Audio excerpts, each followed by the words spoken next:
अब तो बाबर आजम भी टीम में नहीं है, अब किसको बुरा बोलोगे। 0 रन पर 1 खिलाड़ी आउट, 0 रन पर 2 खिलाड़ी आउट और 0 रन पर 3 खिलाड़ी आउट, 11 रन पर 4 खिलाड़ी आउट और 90 रन पर पूरी टीम को आउट कर दिया। अगली टीम ने क्या किया, 10 ओवरों में अपना टारगेट पूरा कर लिया और 9 विकेटों से पाकिस्तान को हरा दिया। हमें नौजवानों पर उम्मीद थी और नौजवानों ने ही हमें उतना ही नीचे गिरा दिया। नाज़रीन, न्यूजीलैंड की टीम भी कोई प्रॉपर खेलने वाली टीम नहीं थी। 2 से 3 खिलाड़ी थे जो रेगुलर खेलने वाले थे मैचेस, और बाकी के जो खिलाड़ी थे वो नौजवान ही थे, जैसे कि पाकिस्तान के T20 के नौजवान थे और न्यूजीलैंड के नौजवानों ने पाकिस्तान के नौजवानों को हरा दिया। अगर आप ये बोलें कि न्यूजीलैंड की टीम को होम ग्राउंड का एडवांटेज था, तो तब क्या था जब न्यूजीलैंड की टीम पाकिस्तान में आई थी चैंपियन ट्रॉफी खेलने के लिए। किस तरह न्यूजीलैंड की टीम ने पाकिस्तान की टीम को चैंपियन ट्रॉफी में हरा दिया। न्यूजीलैंड की मेन टीम तो खेल नहीं रही थी। हम बोले कि यार पाकिस्तान की मेन टीम नहीं थी और न्यूजीलैंड की मेन टीम खेल रही थी, तो ऐसा नहीं है।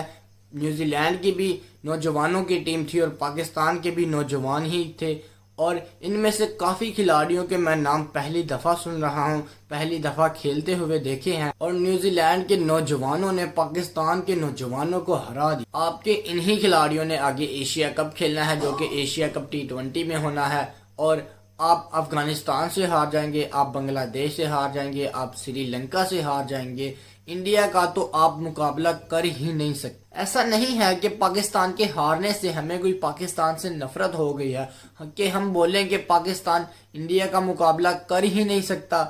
आप फैक्ट्स देखें, आप खुद ये बात मानेंगे कि यार हमारे हालात ऐसे हो गए हैं कि हमने नए खिलाड़ियों को भी लाकर देख लिया है, हमने यंगस्टर को भी मौका देकर देख लिया है। ऐसा नहीं है कि पाकिस्तान के हारने से हमें कोई पाकिस्तान से नफरत हो गई है कि हम बोले कि यार पाकिस्तान इंडिया का मुकाबला कर ही नहीं सकता। आप फैक्ट्स देखें, आप खुद ये बात मानेंगे कि हमारे हालात हो गए हैं। हमने नए खिलाड़ियों को भी लाकर देख लिया है, हमने यंगस्टर को भी मौका देकर देख लिया है और हम जीत ही नहीं पा रहे हैं। हमें बहुत ज्यादा जरूरत है प्रैक्टिस की। मुझे तो ये लगता है कि हमें दोबारा से टीम बनाने में 2 से 3 साल ना लग जाएं। खैर नाज़रीन, ये वही यंगस्टर हैं जिनके बारे में आप बोल रहे थे कि इनको मौका क्यों नहीं दिया जा रहा T20 खेलने का या ODI खेलने का। अब आपने इनका परफॉर्मेंस तो देख ही लिया है। अब आप में से बहुत से लोग ये भी बोलेंगे कि कल साहिबजादा फरहान ने सेंचुरी स्कोर की है। आप मेरी बात सुने, ये सारे खिलाड़ी जो खेल रहे हैं ना न्यूजीलैंड के खिलाफ, जो आज मैच है, इनमें से बहुत से खिलाड़ी कमाल की परफॉर्मेंस दी है, लेकिन जो लोकल डोमेस्टिक होती है उसमें ये काफी खिलाड़ी कमाल की परफॉर्मेंस देते हैं, लेकिन जब इनको मैदान में लेकर जाया जाता है तो ये काफी ज्यादा पैनिक हो जाते हैं, नर्वस हो जाते हैं, या जो आप कह लें। आप कमेंट सेक्शन में जरूर बताओ, जब इनकी T20 की परफॉर्मेंस इतनी अच्छी नहीं है तो ये क्या परफॉर्मेंस देंगे एशिया कप में, क्या करेंगे। इनकी ही तरह बहुत से खिलाड़ी PSL में बहुत अच्छा परफॉर्मेंस देते हैं, जब इनको मेन मैदान में लेकर जाया जाता है तो पता नहीं इनको क्या हो जाता है। आपको बेहतरीन एक एग्जाम्पल दूं विराट कोहली का। विराट कोहली, आज तक ऐसी कोई भी IPL की ट्रॉफी नहीं है जो विराट कोहली ना जीता हो। ICC की ट्रॉफी ऐसी नहीं है जो विराट कोहली ना जीता हो।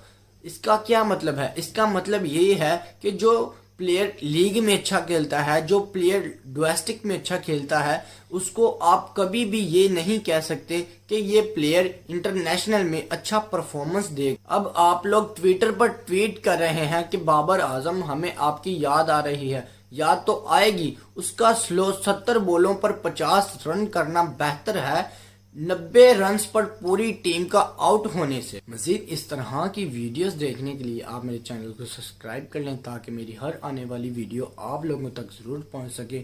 और आप अपनी राय का इजहार जरूर कीजिएगा कमेंट सेक्शन में, और इस वीडियो में आप अपना प्यार दिखाइए ताकि मैं भी आपके लिए ऐसी ही प्यारी प्यारी वीडियोस और बना सकूं।